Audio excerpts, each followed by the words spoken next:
niyo si Donna, pag nakita niyo siya, ano siya, parang siyang maangas na... Oh, yung parang wala problema sa life. Hindi ko gets. Parang minsan ako curious na ako kasi di ba pag nakikita ko ni Ate Bay, nakaganon na sila. Sabi ko, minsan try ko tumakbo. Hindi ko talaga kaya yun. Hindi ko kaya yung Matik na talaga siya. Oo. Oo, takbo ko tayo. Nakasanayan ko, mo na. kunyari, di ba, parang, ayan, kunyari, may mirror. Try ko sabi, ang pamit niya. Ganun din. Sabi ko, wala, hindi ko talaga kaya baguhin.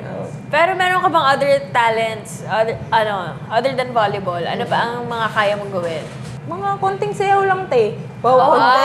Konting sayaw, pero dalawan niyo ang TikTok Ay, niya. naku, after training, kung hindi si Lori, si Barb at si Shi ang kasama. Alam mo, kahit sinong creator at may-ari ng account, kakulab si Donna. Oo, diba? yes. Lagi siyang present sa lahat ng TikTok. Pero kung hindi Konti lang hindi konti lang. konti lang daw. Pero, konting tao, pero lagi siya nandun.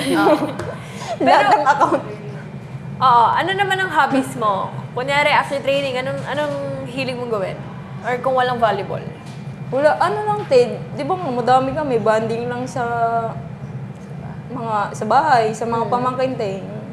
Magpapayak lang ako ng mga pamangkin ko, tapos ako din magpapataan sa kanila. May pampataan naman sila ngayon, te. Yung ice cream. Yes! Ice cream Cream life! life! Kasi pampa-goodbye. Oo. Pag umiyak na sila, sige na, bibigyan na kita ng ice cream. Tatawa na ulit sila, te. Ayan. So, Ganun cream line lang. pala talaga ang Guys, patunayan na nakaka-good vibes talaga ang cream line ice Dahil cream. sa mga bata, Try niyong paiyakin ang mga pamangkin. Tapos bigyan niyo bigyan niyo ng ice cream. Oo. Alam nyo guys, sila Donna ay big family. Pag sinabi natin big, ilan ang membro Big, ng big. pamilya mo? Lahat na yun, te, sabi mo, Sige. pamangkin. Ay, hindi. Sige, kayo muna. Yung ano muna. Yung wala munang asawa at mga pamangkin. Ano po kami, 12 kami magkakapatid, te. 12 sila 12. magkakapatid. Per 6, 6 na lalaki, 6 na babae. Wow! Perfect! So, si Donna ay pang 9 sa 12. Tapos, si Donna ang tumaguyod. Nung nawala ang mga magulang niya, si Donna ang tumaguyod sa kanyang pamilya. Sa mga natitirang kapatid na Oo. bata.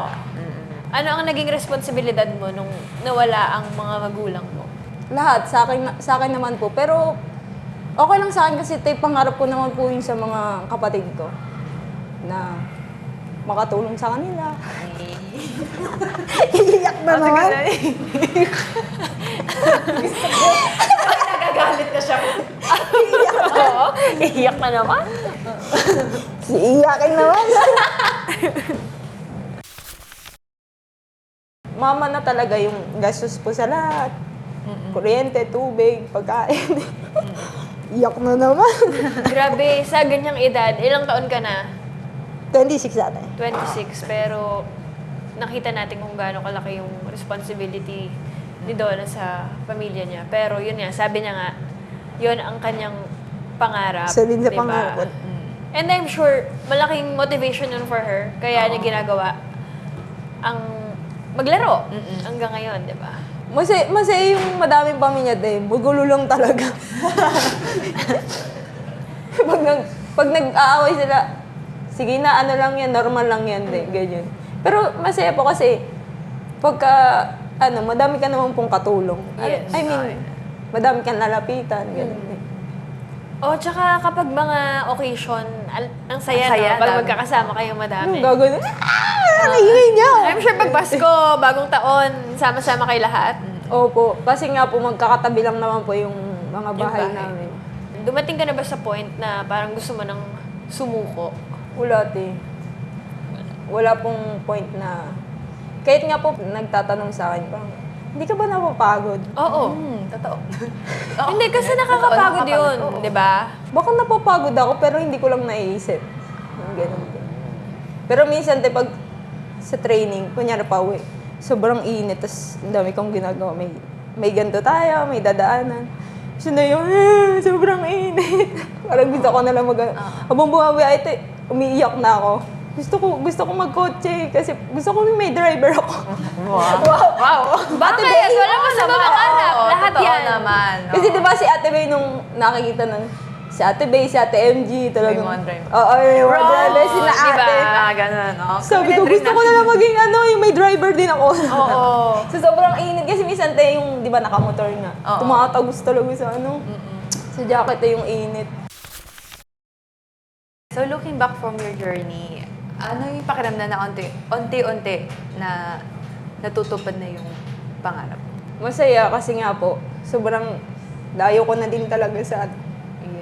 Yes. And I'm Yes. sure proud na proud sa'yo ang mga magulang mo, Parents. Donna.